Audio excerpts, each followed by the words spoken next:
Hallelujah, hallelujah, praise the Lord. खुशी का मौका है, खुशी का त्यौहार है। अपने खुदावंद को जलाल दें और भरपूर तालियों से अपने खुदावंद का इस्तकबाल करें। वो तक मसीह है, वो हमारे दरमियान मौजूद है, वो वादों का सच्चा खुदा है। उसने फरमाया है, जहां भी 2 या 3 मेरे नाम पे इकट्ठे हैं, मैं वहां मौजूद हूं। हालेलुया। मसीह के अजीम जलाली बाबरकत नाम में आप सबको सलाम। साथ ही क्रिसमस की ढेरों खुशियां आप सबको और पूरी दुनिया के लोगों को मुबारक हों। आमीन। बैठिए, तशरीफ रखिए। रात को हमने सीखा था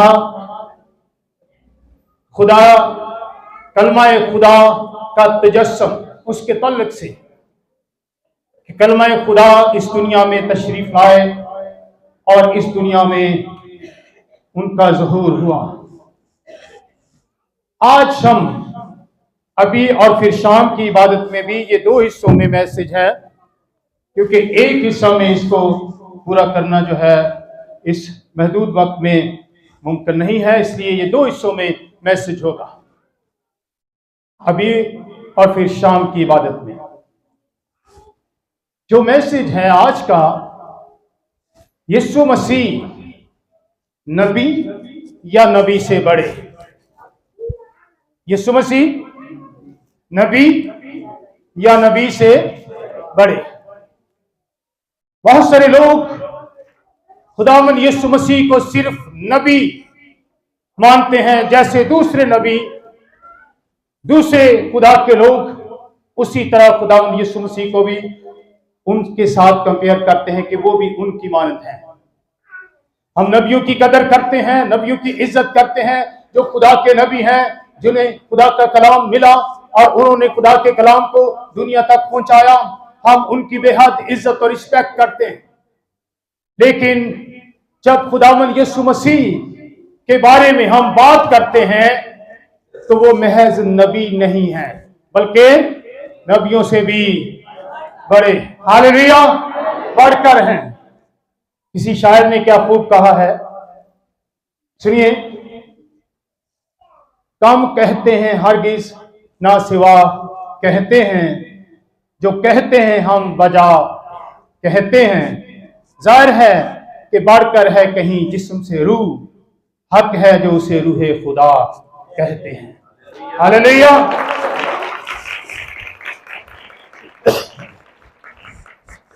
हालेलुया। जो हवाला यहां पर पढ़ा गया है, हमने पढ़ा कि अगले जमाना में, कौन से जमाना में? अगले जमाना में खुदा ने बाप दादा से, ज़हन में रखिए इन बातों को, बाप दादा से हिस्सा ब हिस्सा और तरह ब तरह नबियों की मार्फत कलाम करके, किन की मार्फत? इस बात को ज़हन में रखिए, नबियों की मार्फत कलाम करके इस जमाना के आखिर में हमसे बेटे की मार्फत कलाम किया, जिसे उसने सब चीजों का वारिस ठहराया और जिसके वसीला से उसने आलम भी पैदा किए और उसके जलाल का परताव और उसकी जात का नक्श होकर सब चीजों को अपनी कुदरत के कलाम से संभालता है।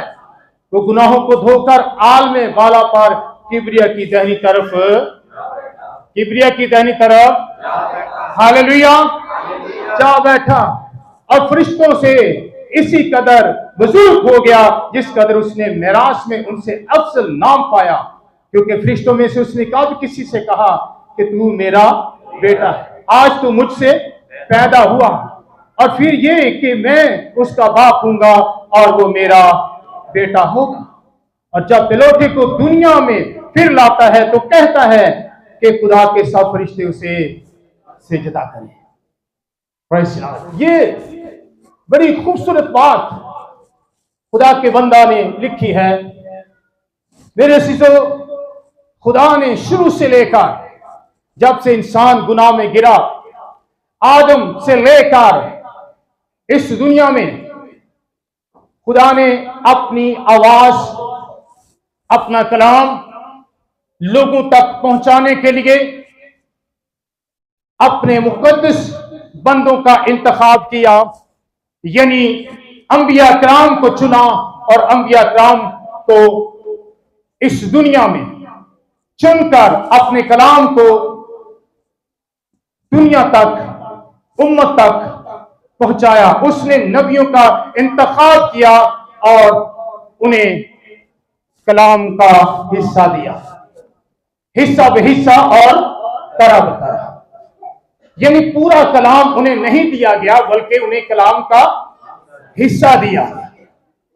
और जैसा खुदा जिस उम्मत के लिए, जिस कौम के लिए, जिन लोगों के लिए, जिस जमाना के लिए खुदा चाहता था कि यहां पर इस कलाम की जरूरत है, यहां पर इस पैगाम की जरूरत है, उसने अपने नबियों, अपने पैगंबरों के वसीला से, अपने बंदों के वसीला से वो पैगाम उन तक पहुंचाया।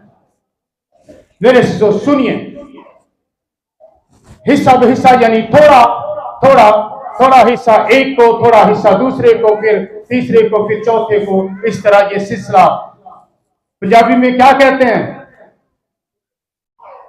वंड वंड के, वंड वंड के है। और देखो बहुत कलाम है, लेकिन उसने क्या किया? वंड वंड के, हिस्सा हिस्सा करके थोड़ा एक को, थोड़ा दूसरे को उसने दिया। मेरे सिसो, खुदा का कलाम हमें बताता है कि खुदा ने नबियों का सिलसिला शुरू किया, और बाइबल मुकद्दस में सबसे पहला नबी जिसे नबी का खिताब मिला वो खुदा का बंदा अब्राहम था। कौन था? सबसे पहले नबी जिसको कहा गया किताब मुकद्दस के मुताबिक, उसका क्या नाम है? आप हवाला नोट कर लीजिए, बाद में पढ़ लेना। पैदाइश की किताब 20 बाब और उसकी 7वीं आयत, और फिर ज़बूर 105 और उसकी 15वीं आयत। लेकिन अहद अतीक में नबूवत को हतमी शक्ल मूसा की शख्सियत और उसकी जिंदगी में मिली, जो मुस्तकबिल के तमाम अंबिया के लिए मेयार बन गया। हतमी जो शक्ल थी वो मूसा को मिली, मूसा के दौर में मिली, और फिर मूसा जो है तमाम अंबिया के लिए एक मेयार बन गया। मेरे सिसो, फिर अंबिया कराम को खुदा ने अलकाब दिए, नबियों को लक़ब दिए गए। मैं यहां पर डॉक्टर जाकिर नाइक ने जो लाहौर के अंदर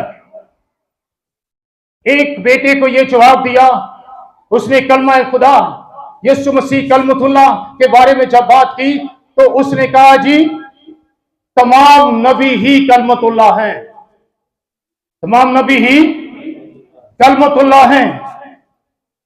उसने कहा कि ये लक़ब है, ये अलकाब हैं जो नबियों को दिए जाते हैं, लेकिन यहां पर बाइबल के मुताबिक नबियों को जो लक़ब दिए गए मर्दे खुदा या उसका मेरा खादिम, और फिर पैगंबर, नबी, रोया देखने वाले, खैरबीन, जैसे अब्राहम को लक़ब दिया गया खलीलुल्लाह, यानी खुदा का दोस्त, खुदा का दोस्त। ज़हन में रखिए, अलकाब को भी ज़हन में रखिए।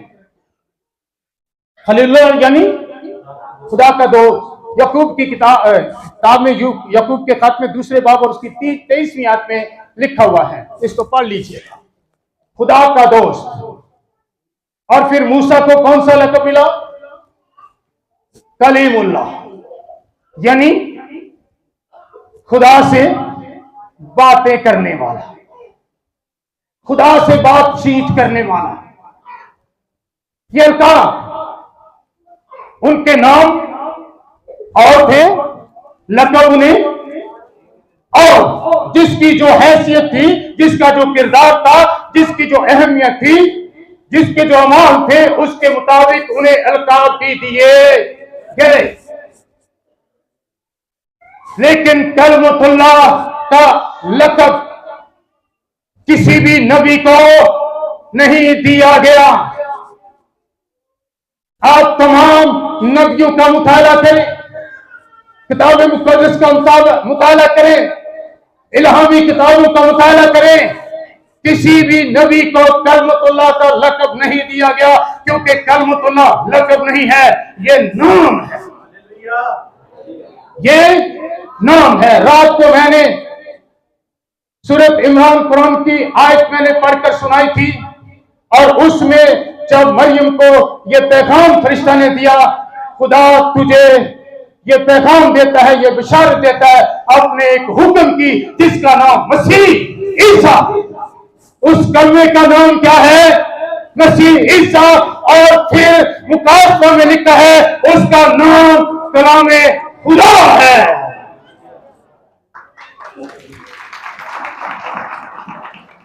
क्या किसी और नबी का नाम कलामे खुदा है? किसी और नबी को यह लक़ब दिया गया? अगर वो ये लक़ब था और दूसरे नबियों को भी ये दिया जाता, लेकिन ये नाम है, ये लक़ब नहीं है। मौलूद मुक़द्दस खुदा ताला का बेटा कहलाएगा, ये बेटा उसका लक़ब है। यीशु नाम या मसीह नाम या कलमतुल्लाह उसका लक़ब क्या है? खुदा का बेटा। इसलिए डॉक्टर जाकिर नाइक साहब महज अपनी अना और नफरत और हद धर्मी को सामने रखकर बात मत किया कीजिए। खुदा के कलाम की सच्चाई को बयान किया कीजिए। जो किसी का मेयार है, जो किसी का रुतबा है, जो किसी की जगह है, जो किसी का मुकाम है, उसी मुकाम पर उसे रखें। उसको नीचे गिराने की कोशिश न करें। हालेलुया। नबियों को क्या मिलता था? कलाम से क्या मिलता था? नबियों को हिस्सा मिलता था, थोड़ा थोड़ा। और अगर वो कमा हद्दा उन्हें कलाम नहीं दिया जाता था, यानी मुकम्मल कलाम नहीं दिया जाता था, हिस्सा दिया जाता था। अगर कमा हद्दा किसी को कलाम दिया जाता तो फिर नबियों का सिलसिला वहीं पर बंद हो जाता। इस्लाम के मुताबिक नबियों की तादाद कितनी है? 1,24,000। 1,24,000 नबी भेजने की जरूरत क्या थी? अगर कमाहत का कलाम उन्हें दिया जाता, क्योंकि उन्हें हिस्सा मिलता था, इसलिए थोड़ा यहां थोड़ा वहां, मेरे चीजों बखूबी ठीक ठीक तौर मुकम्मल तौर पर उन्हें यह कलाम नहीं मिला, बल्कि ही हिस्सा मिला। खुदा का कलाम इल्हाम को दुनिया तक पहुंचाने वो मुकम्मल तौर पर नहीं पहुंचा सके। मेरे चीजों, अंबिया कराम का तसलसल ही इस बात की दलील है, इस बात का सबूत है। एक नबी के बाद दूसरा, दूसरे के बाद तीसरा, चौथा, पांचवा, छठा, 1,24,000। लेकिन बाइबल में इनकी तादाद इस तरह से मरकूम नहीं है मेरे चीजों, क्योंकि उन्हें कलाम में से क्या मिलता था? हिस्सा मिलता था, या मुकम्मल कलाम नहीं। नबियों ने खुदा के कलाम को तकरीर, अमाल और मुख्तलिफ तरीकों से बनी नौ इंसान तक पहुंचाया और पहुंचाने की कोशिश करते रहे, लेकिन फिर भी उनकी शख्सियत किरदार के अंदर आज खुद अमली तनाकस मौजूद रहता था। अमली तौर पर नुकाइस मौजूद होते थे, इसलिए क्योंकि वो कामिल नहीं थे। मेरे सिद्धों, जैसे हम आदम के मुतालिक पढ़ते हैं, आदम ने क्या किया?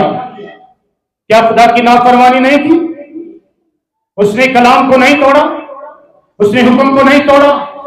फिर हम दीगर अंबिया के मुतालिक, जैसे खुदा का बंदा दाऊद है, और फिर दूसरे नबी हैं, शमसून है, अब्राहम है, मूसा है, दीगर अंबिया। हवाला जब नोट कर लें, किसी शक शुबा में ना रहिएगा। रूमियो 3 बाब 23 है, 5वां बाब 12वीं आयत, और कुरान शरीफ सूरह नंबर 2 बकरा 35 से 36 आयत, फिर सूरत अल हज 51 से 52 आयत, सूरत अल इनाम 121 आयत, सूरत मोहम्मद 19 आयत, सूरत मोहम्मद 55 आयत, अल फतह 2 आयत, और फिर उसके बाद 48वीं आयत पढ़ लीजिएगा, आपको आपकी आंखें खुल जाएंगी कि नबी जो थे कौलो फेल में नकाइस मौजूद होते थे, इसलिए कि वो कामिल नहीं थे, उनको हिस्सा मिलता था। मेरे दोस्तों, अगर हम सूरह माइदा उसकी 45 से 46 आयत में पढ़ें, जैसे हमने इब्रानी में पढ़ा, इस जमाना के आखिर में, अब मैं कुरान का हवाला आपको देना चाहता हूं। कुरान शरीफ में क्या लिखा है? सूरह माइदा 45-46 आयत, और पछाड़ी में भेजा हमने उन्हीं के कदमों पर ईसा मरियम का बेटा मसीह, बताता तुरैत को, जो आगे से थी, और उसको दी हमने अंजील, जिसमें हदायत और रोशनी और सच्चा करती अपनी अगली तुरैत को, और राह बताती नसीहत और डर वालों को। इन्हीं के कदमों पर पिछाड़ी में हमने किसको भेजा? ईसा मसीह को।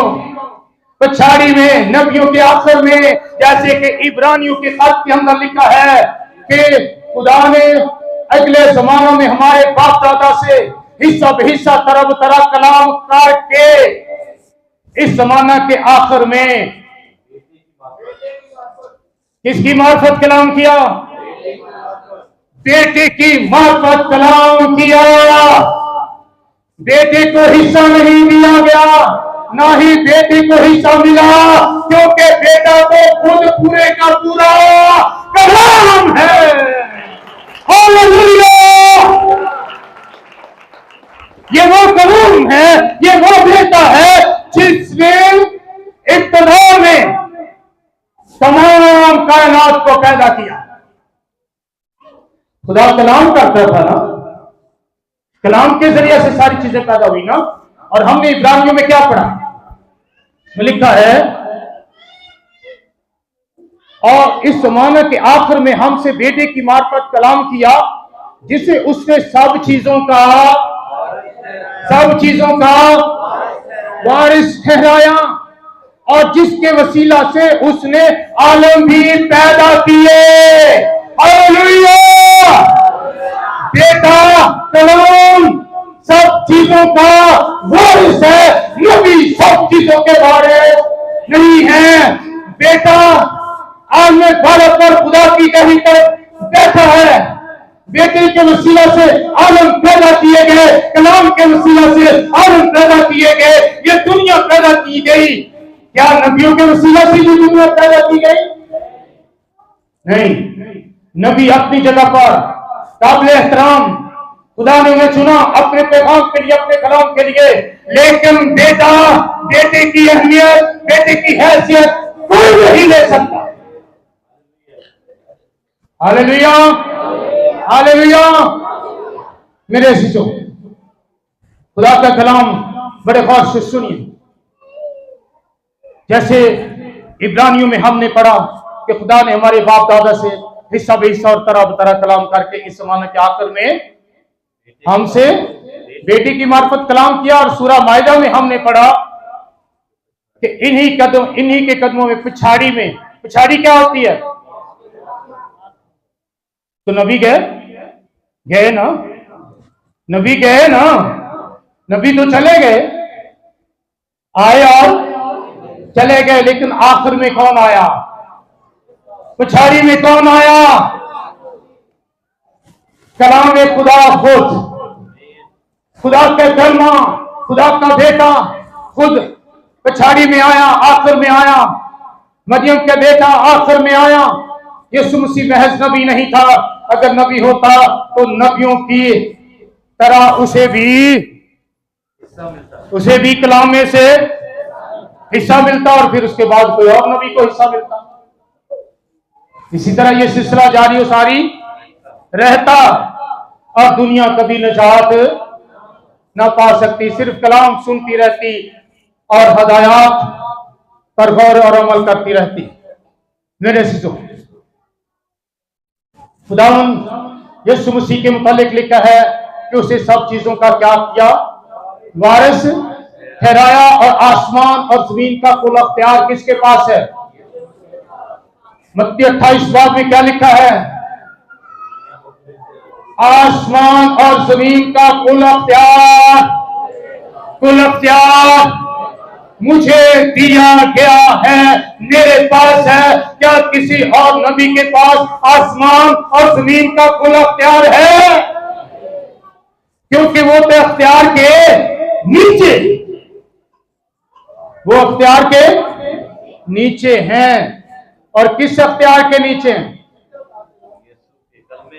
किस अख्तियार के नीचे? कलमा के। क्योंकि नबी जो है कलमे के क्या है? ताबे हैं, कलाम के ताबे हैं। जो कलाम उन्हें दिया जाता था, सबसे पहले नबियों को उसकी पैरवी करना होती थी, उसके ताबे होना होता था। जैसे कि अगर हुक्म यह है कि जिना न करना, चोरी न करना, खून न करना, किसी चीज का लालच न करना, तो सबसे पहले नबियों को इस पर अमल करना होता था। अगर कोई नबी ज़िना करता है, अगर कोई चोरी करता है, अगर कोई झूठ बोलता है, तो वो खुदा का नबी नहीं है। अगर कोई कत्ल करता है, खून करता है, उसने कलाम पर अमल नहीं किया। क्या उसने कलाम पर अमल किया? नहीं। मेरे चीजों, वो नबी नहीं था, वो चरनी में पैदा हुआ, बल्कि नबियों को भेजने वाला जो चरनी में पैदा हुआ वो कौन था? वो नबियों का भेजने वाला है। वो खुद कलाम खुदा है जो नबियों पर नाज़िल होता रहा। अब पूरे का पूरा कलाम इंसानी सूरत में जमीन पर आ गया, और वो असली और अब्दी जो अज़ल से ही बाप के साथ रहता था, वो जमीन पर यूहन्ना पहले बाप की 14वीं आयत, और कलाम मुजस्सम हुआ और फजल और सच्चाई से मामूर होकर हमारे दरमियान रहा। अगर आयत मिल गई है तो पढ़ लीजिए।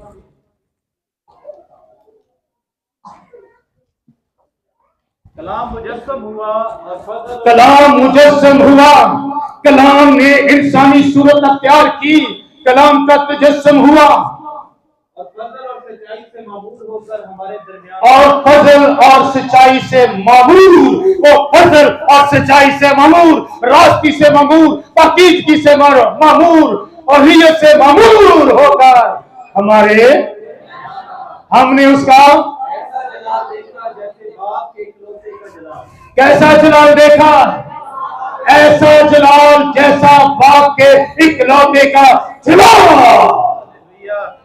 ये है कलाम खुदा, ये है खुदा का बेटा, ये है खुदा यीशु मसीह। Hallelujah, hallelujah.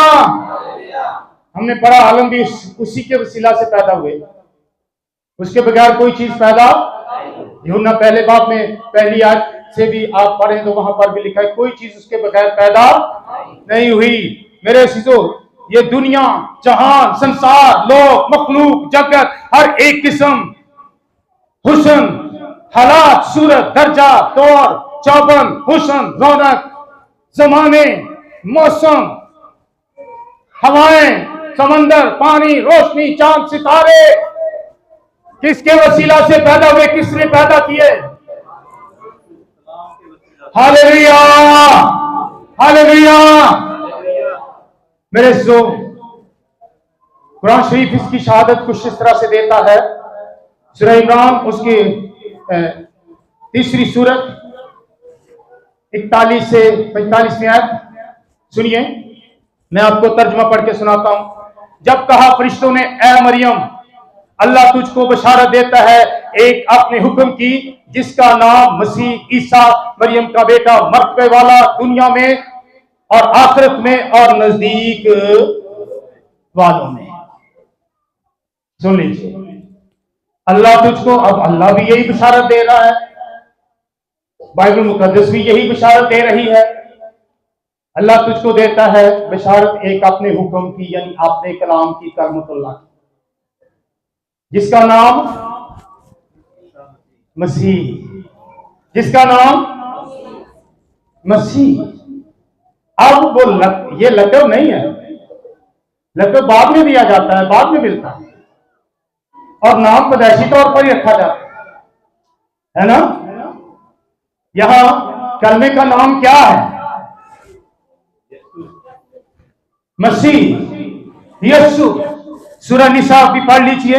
और मैं एक बात और बड़ी खूबसूरत यहां पर लिखी हुई है, हमें भंगी समझा जाता है, हमें चूड़े समझा जाता है, हमें नचीज समझा जाता है, हमें जो भी समझा जाता है, हमसे नफरत की जाती है, हमें कुफर बकने वाले कहा जाता है। लेकिन एक बात ज़हन में रख ले, ये कहने वालों, यहां कुरान शरीफ में क्या लिखा है? ईसा मसीह मर्तबे वाला है इस दुनिया में, आखिरत में और नसीब वालों में। और फिर लिखा है कि जो मसीह के पैरोकार हैं, मसीह के मानने वाले हैं, मसीह की पैरवी करने वाले हैं, अल्लाह उनको मसीह के मुंतरों के ऊपर रखेगा क़यामत के दिन तक। हालेलुया। और चूड़ी करो, पुंजी करो, मुसल्ली करो, लेकिन है ऊपर,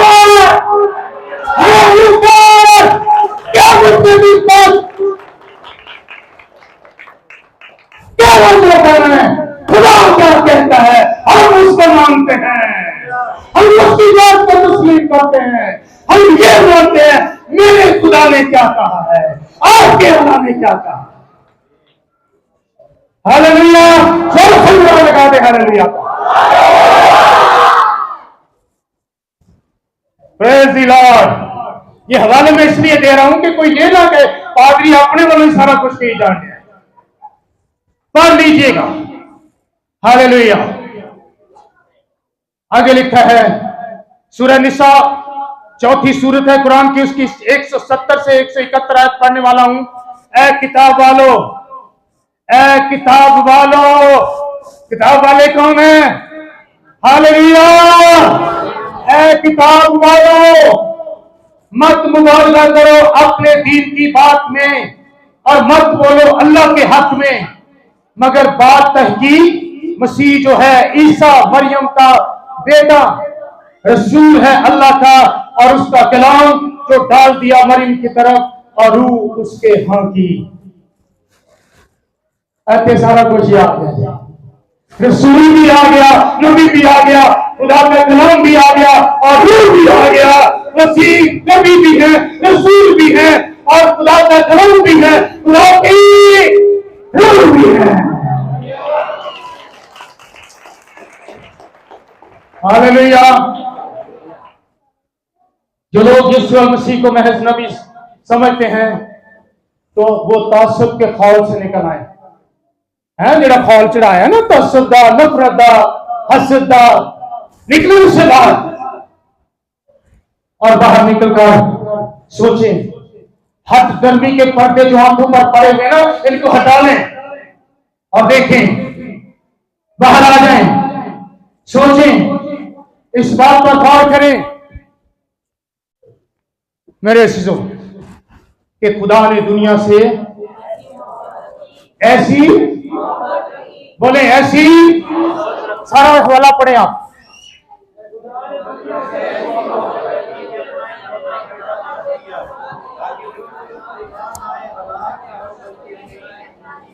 हालेलुया। खुदा ने दुनिया से ऐसी मोहब्बत रखी कि उसने अपना इकलौता बेटा यानी अपना कलाम क्या कर दिया? बख्श दिया ताकि जो कोई उस पर ईमान लाए हलाक न हो। यीशु पर ईमान लाने वाले कभी हलाक, यीशु पर ईमान लाने वाले कभी जहन्नम में, यीशु पर ईमान लाने वाले कभी मौत का शिकार, यीशु पर ईमान लाने वाले कभी जहन्नम की आग में नहीं जलेंगे, बल्कि उन्हें हमेशा की जिंदगी मिलेगी। और वो यीशु मसीह पर ईमान लाने के सबब से खुदा के बेटे और बेटियों का हक हासिल करेंगे और खुदा की बादशाही में दाखिल किए जाएंगे। Hallelujah, hallelujah. मेरे हम गौर कर रहे हैं, खुदा ने दुनिया से ऐसी मोहब्बत रखी, आपका और इस दुनिया का निजात दहिंदा यीशु मसीह है। कौन है? यीशु मसीह। और वो मेरा और आपका और इस दुनिया का निजात दहिंदा है, जो महज नबी नहीं है बल्कि खुदा का कलमा है, आज चरनी में इंसान के रूप में आया है। खुदा ने यीशु मसीह के बारे में ये नहीं कहा कि ये मेरा प्यारा नबी है। यीशु मसीह के बारे में ये कभी नहीं कहा, खुदा ने ये कभी नहीं कहा कि ये मेरा प्यारा, बल्कि उसने जब भी कहा क्या कहा? जब भी कहा क्या कहा? ये मेरा प्यारा बेटा है। हालेलुया। नबियों को तो उसने नबी कहा, रसूलों को रसूल कहा, लेकिन अपने बेटे को उसने कहा ये मेरा।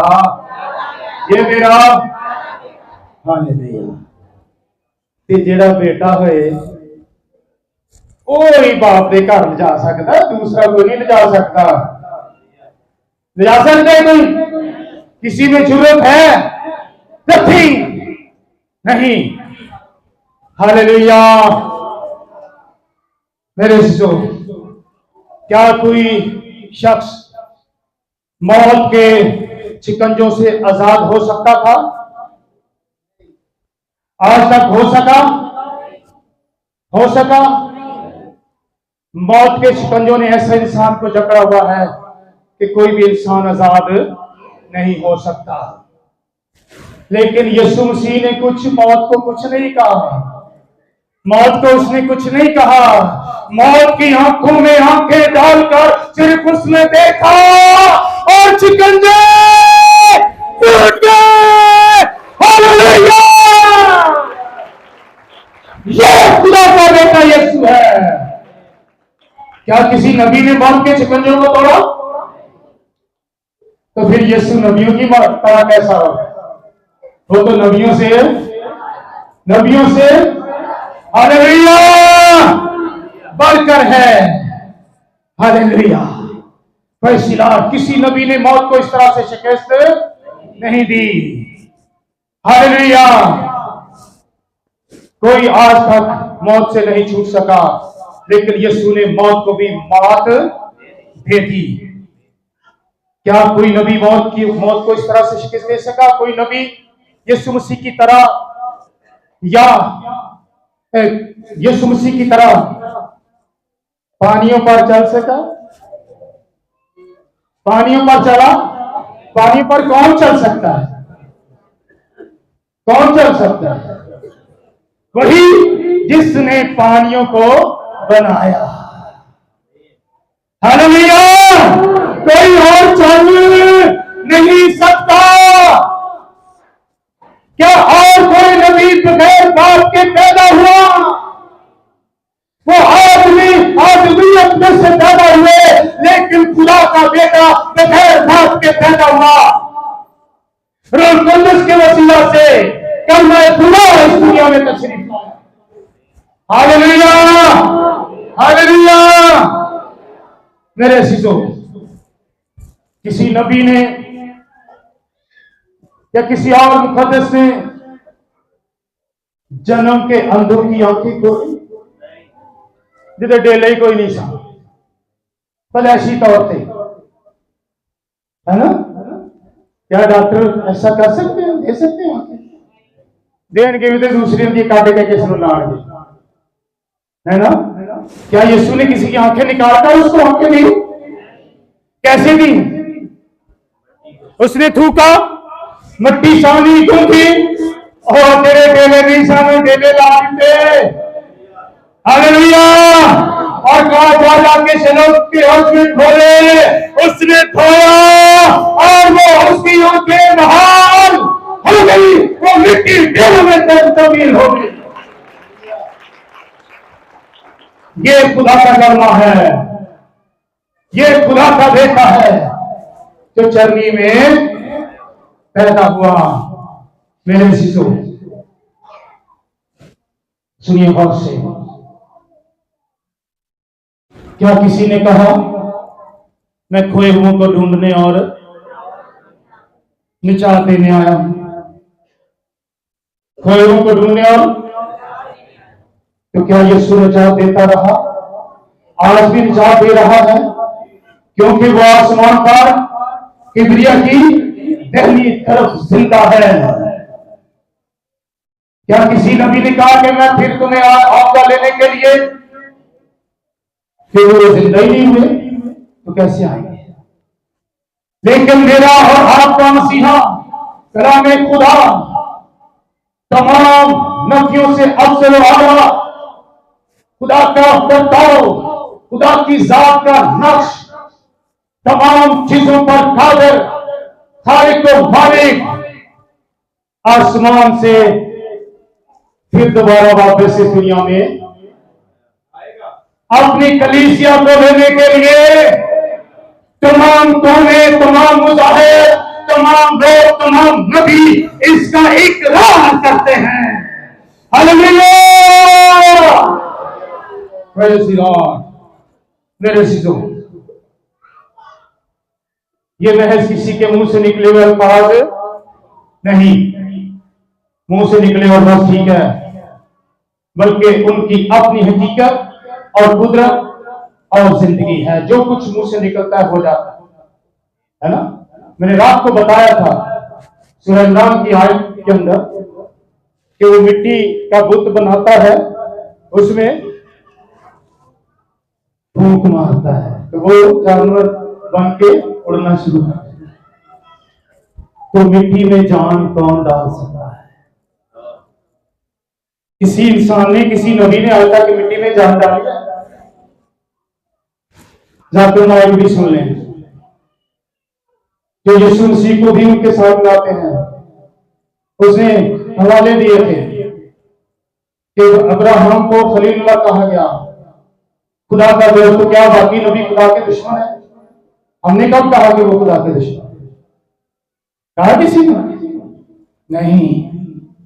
हमने ये कहा है कि हम उनका एहतराम करते हैं, उनकी इज्जत करते हैं, क्योंकि वो खुदा के चुने हुए नबी हैं। लेकिन उन्हें कलाम दिया जाता था, वो खुद कलाम नहीं थे। हम ये कह रहे हैं मेरे शिशु, कलाम करने वाले की साथ बल्कि कलाम से गहरा तल्लुक रखती है। जैसा कलाम करने वाला है वैसा ही उसका कलाम है। अगर आप खुदा की बादशाही में उसके बेटे के तौर पर दाखिल होना चाहते हैं, खुदा की बादशाही में बड़ी इज्जत के साथ दाखिल होना चाहते हैं, इस दुनिया में क़यामत तक अपने दुश्मनों पर, यीशु मसीह के मुल्कों पर गालिब रहना चाहते हैं, फतहमंद रहना चाहते हैं, यीशु मसीह को अपना शख्स निजात जिंदा कबूल कर लीजिए। कलाम खुदा को अपने अंदर ले लीजिए। कलाम खुदा आपकी जिंदगी बदल कर रख देगा। आपकी सोचें बदल जाएंगी, आपका रवैया बदल जाएगा, आपका किरदार बदल जाएगा, आपका चाल चलन बदल जाएगा, आपका बोलचाल बदल जाएगा। लोग हैरान हो जाएंगे, ये तब्दीली कैसे मुमकिन हुई। आप कहेंगे यीशु मेरी जिंदगी में आ गया है, कलाम खुदा मेरी जिंदगी में आ गया है। अब मैं उसकी पैरवी करता हूं। अब मैं आसमान की बादशाही का शहजादा हूं। हालेलुया। खुदा के कलाम को रद्द करके कोई कहे कि मैं खुदा की बादशाही में चला जाऊं, ये नामुमकिन है। मुमकिन है, इसलिए कलाम की पैरवी कीजिए, कलमा खुदा की पैरवी कीजिए। रद्द ना कीजिए। अगर रद्द करे तो खुदा के मुनकर हो जाएंगे, खुदा के कलाम को रद्द करने वाले और उसका इनकार करने वाले बन जाएंगे। खुदा आप सबको बरकत दे। आमीन।